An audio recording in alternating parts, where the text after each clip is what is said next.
ఓం శాంతి. ఈరోజు మురళి డేట్ 7/11/2024. బాబా చెప్తున్నారు, మధురమైన పిల్లల్లారా, మీ అన్ని ఖజానాలను పూర్తిగా నింపేందుకు శివ్ బాబా వచ్చారు. బండారం నిండగానే కష్టాలన్నీ దూరమైపోతాయని అంటారు. ప్రశ్న: జ్ఞానయుక్తమైన పిల్లల బుద్ధిలో ఏ విషయంపై గట్టి నిశ్చయం ఉంటుంది? జవాబు: వారికి మన పాత్ర ఎప్పుడూ అరగదు, తరగదు, తొలగదు అనే దృఢ నిశ్చయం ఉంటుంది. ఆత్మనైన నాలో 84 జన్మల అవినాశి పాత్ర నిర్ణయించబడి ఉంది. ఈ జ్ఞానం బుద్ధిలో ఉంటే వారిని జ్ఞానస్వరూపులు అని అంటారు. లేకుంటే బుద్ధి నుండి జ్ఞానమంతా ఎగిరిపోతుంది. ఓం శాంతి. తండ్రి వచ్చి ఆత్మీక పిల్లలకు ఏం చెప్తున్నారు? ఏ సేవ చేస్తున్నారు? ఇప్పుడు తండ్రి ఈ ఆత్మీక చదువును చదివించే సేవ చేస్తారు. తండ్రి పాత్ర, టీచర్ పాత్ర మరియు గురువు పాత్ర కూడా ఉందని మీకు తెలుసు. 3 పాత్రలను చాలా బాగా అభినయిస్తున్నారు. వారు అందరికీ తండ్రే కాక సద్గతినిచ్చే గురువు కూడా అయ్యారని మీకు తెలుసు. చిన్న పెద్ద, ముసలివారు, యువకులు అందరికీ ఒక్కరే సుప్రీం తండ్రి, సుప్రీం టీచర్ అనంతమైన శిక్షణను ఇస్తున్నారు. మాకు అందరి జీవిత చరిత్రలు తెలుసునని కాన్ఫరెన్స్ కూడా చెప్పండి. పరంపిత పరమాత్మని జీవిత కథ కూడా తెలుసునని చెప్పండి. నెంబర్ వారుగా అంతా బుద్ధిలో స్మృతి ఉండాలి. విరాట రూపమంతా బుద్ధిలో ఉంటుంది. మనం ఇప్పుడు బ్రాహ్మణులుగా అయ్యాము. తర్వాత మళ్ళీ మనం దేవతలుగా అవుతాము. ఆ తర్వాత క్షత్రియులుగా, వైశ్యులుగా, శూద్రులుగా అవుతాము. ఇది పిల్లలకు గుర్తుంది కదా. పిల్లలైన మీకు తప్ప ఇతరులెవ్వరికీ ఈ విషయాలు స్మృతిలో ఉండవు. ఉత్థాన పతనాల పూర్తి రహస్యం బుద్ధిలో ఉండాలి. మనం ఉన్నతంగా ఉండేవారం, తర్వాత పతనంలోకి వచ్చాం. ఇప్పుడు మధ్యస్థితిలో ఉన్నాము. శూద్రులము కాము, అలాగని పూర్తి బ్రాహ్మణులుగా కూడా అవ్వలేదు. ఇప్పుడు మధ్యస్థితిలో ఉన్నాము. శూద్రులము కాము, అలాగని పూర్తి బ్రాహ్మణులు కూడా అవ్వలేదు. ఇప్పుడు పక్కా బ్రాహ్మణులుగా అయితే శూద్ర పనులు చేయరాదు. బ్రాహ్మణుల్లో కూడా అప్పుడప్పుడు శూద్రతత్వం వచ్చేస్తుంది. పాపం ఎప్పటి నుండి ప్రారంభమైందో కూడా మీకు తెలుసు. కామచిత్తు పైకి ఎక్కినప్పటి నుండి మొదలైంది. మీ బుద్ధిలో పూర్తి చక్ర జ్ఞానమంతా ఉంది. పైభాగంలో పరంపిత పరమాత్మ తండ్రి, ఆ తర్వాత ఆత్మలైన మీరు. ఈ విషయాలు పిల్లలైన మీ బుద్ధిలో తప్పకుండా గుర్తుండాలి. ఇప్పుడు మనం బ్రాహ్మణులం, దేవతలుగా అవుతున్నాం. వైశ్య శూద్ర వంశంలోకి వస్తాం. తండ్రి వచ్చి మనల్ని శూద్రుల నుండి బ్రాహ్మణులుగా చేస్తున్నారు. తర్వాత మనం మళ్ళీ బ్రాహ్మణుల నుండి దేవతలుగా అవుతాము. బ్రాహ్మణులుగా అయి కర్మాతీత స్థితిని ప్రాప్తి చేసుకుని మళ్ళీ తిరిగి ఇంటికి వెళ్ళిపోతాము. మీరు తండ్రిని కూడా తెలుసుకున్నారు. పల్టీల ఆట లేక 84 జన్మల చక్రం కూడా మీకు తెలుసు.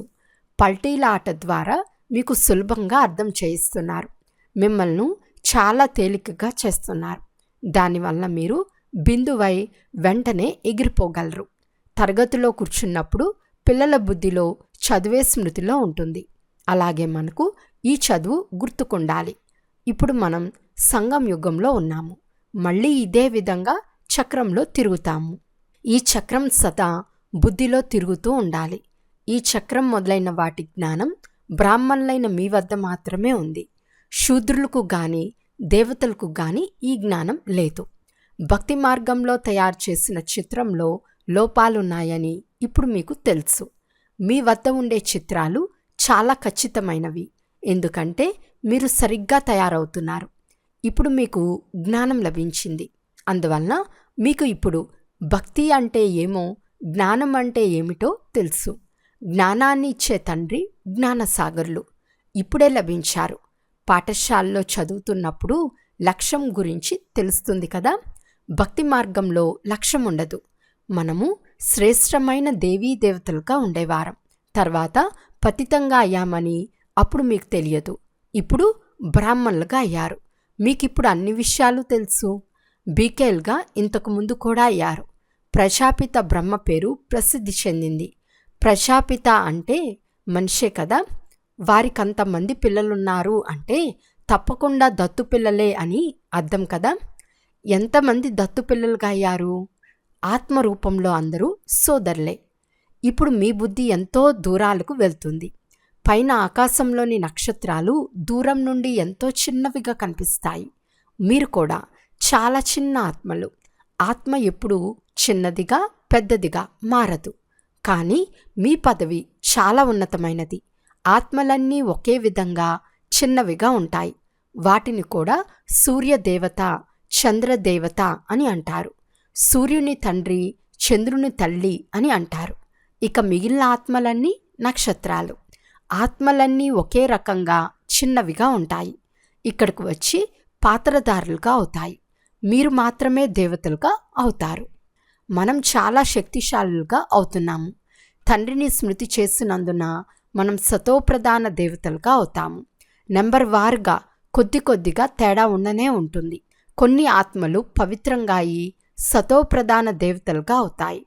కొన్ని ఆత్మలు సంపూర్ణ పవిత్రంగా అవ్వలేవు. జ్ఞానం కొద్దిగా కూడా తెలియదు. తండ్రి అర్థం చేయించారు. తండ్రి పరిచయం అందరికీ తప్పకుండా లభించాలి. చివర్లోనైనా తండ్రిని గుర్తిస్తారు కదా. వినాశన సమయంలో తండ్రి వచ్చారని అందరికీ తెలుస్తుంది.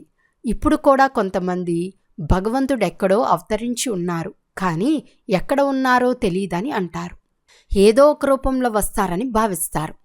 మానవ మతాలు అనేకమున్నాయని కదా. మీది మాత్రం ఒకే ఈశ్వర్య మతం.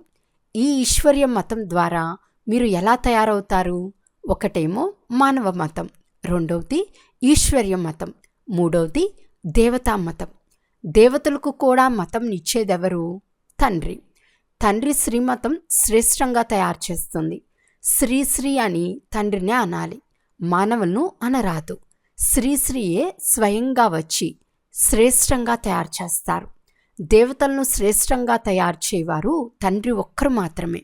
వారిని శ్రీశ్రీ అని అంటారు. నేను మిమ్మల్ని అలాంటి యోగులుగా తయారు చేస్తాను. వారు కూడా తమకు శ్రీశ్రీ అనే బిరుదు తగిలించుకున్నారు. సమావేశాల్లో కూడా మీరు తెలపండి.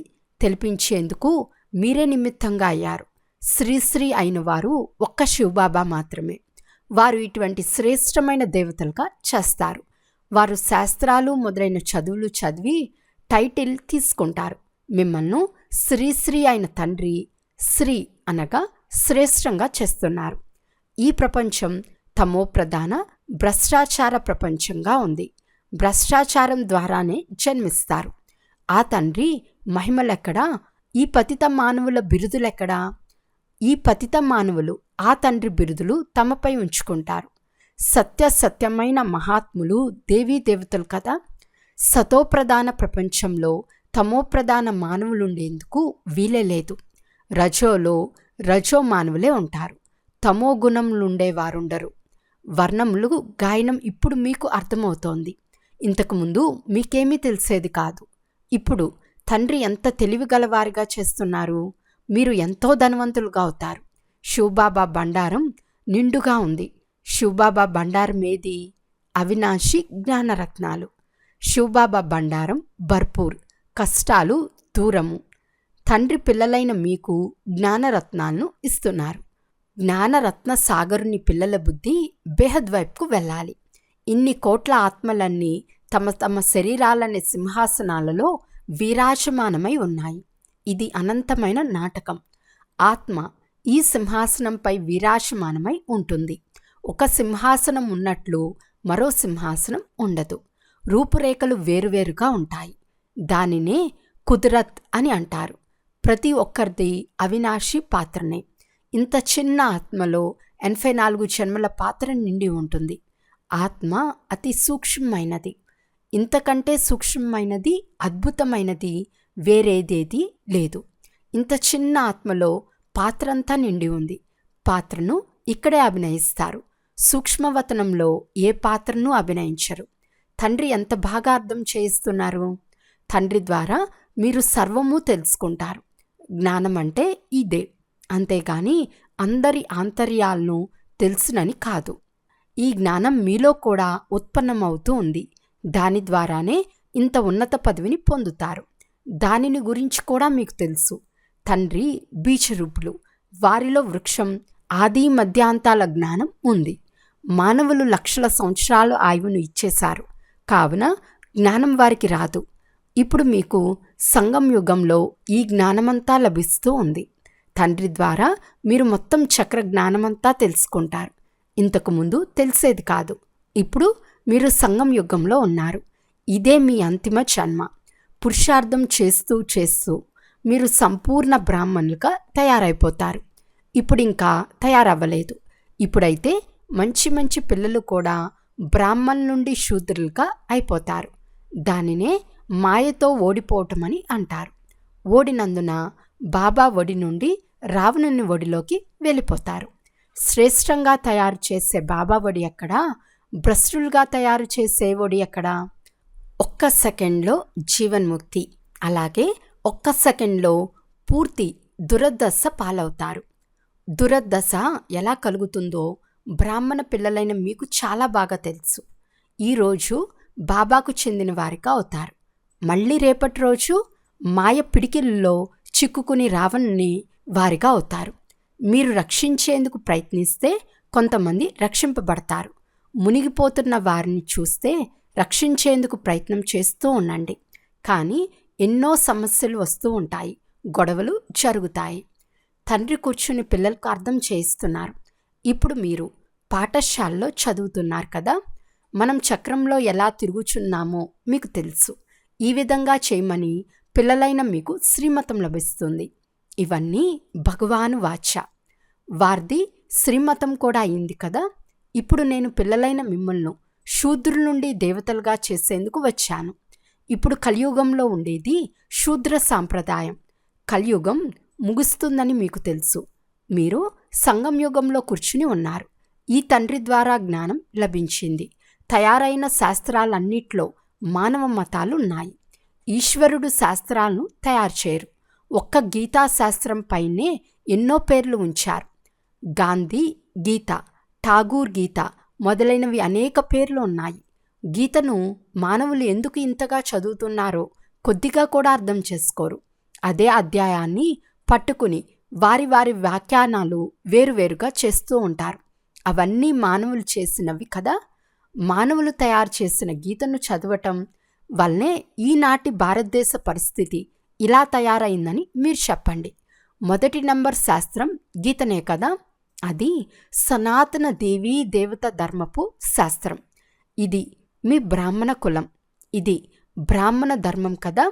ఎన్ని ధర్మాలున్నాయి?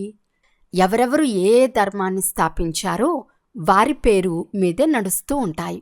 జైన్లు మహావీరుడని అంటారు. పిల్లలైన మీరంతా మహావీరులు, మహావీర వనితలు. మందిరాలలో మీ స్మృతి చిహ్నాలు ఉన్నాయి. రాజయోగులు కదా.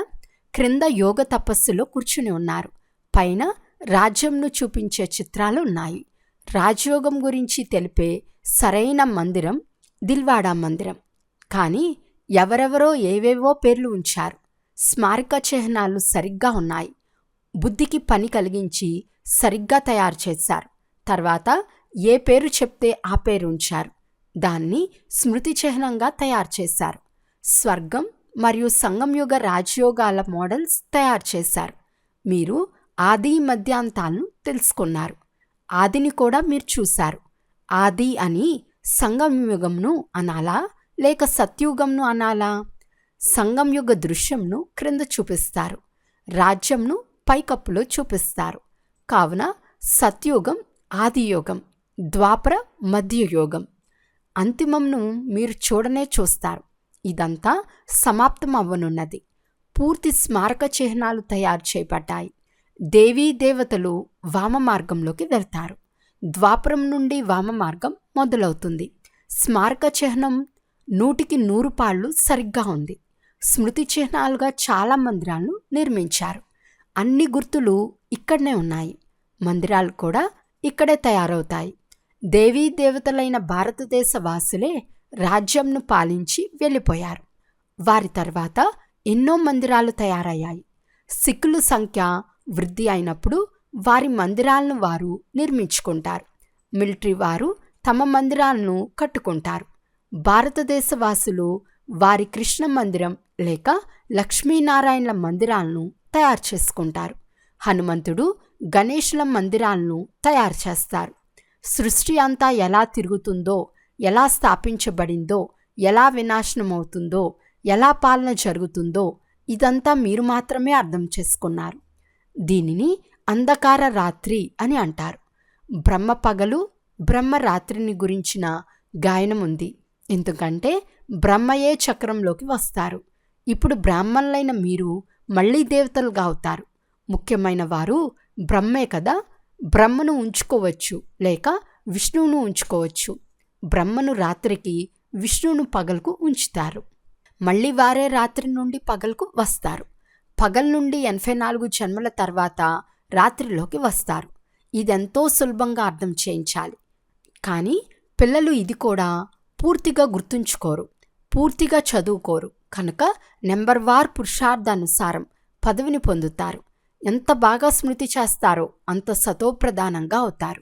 సతోప్రధానంగా ఉన్న భారతదేశమే తమోప్రధానంగా అవుతుంది. పిల్లల్లో జ్ఞానం చాలా ఉంది. ఈ జ్ఞానాన్ని స్మరిస్తూ ఉండాలి. అనంతమైన తండ్రి ఇచ్చే ఈ జ్ఞానం నూతన ప్రపంచం కొరకే.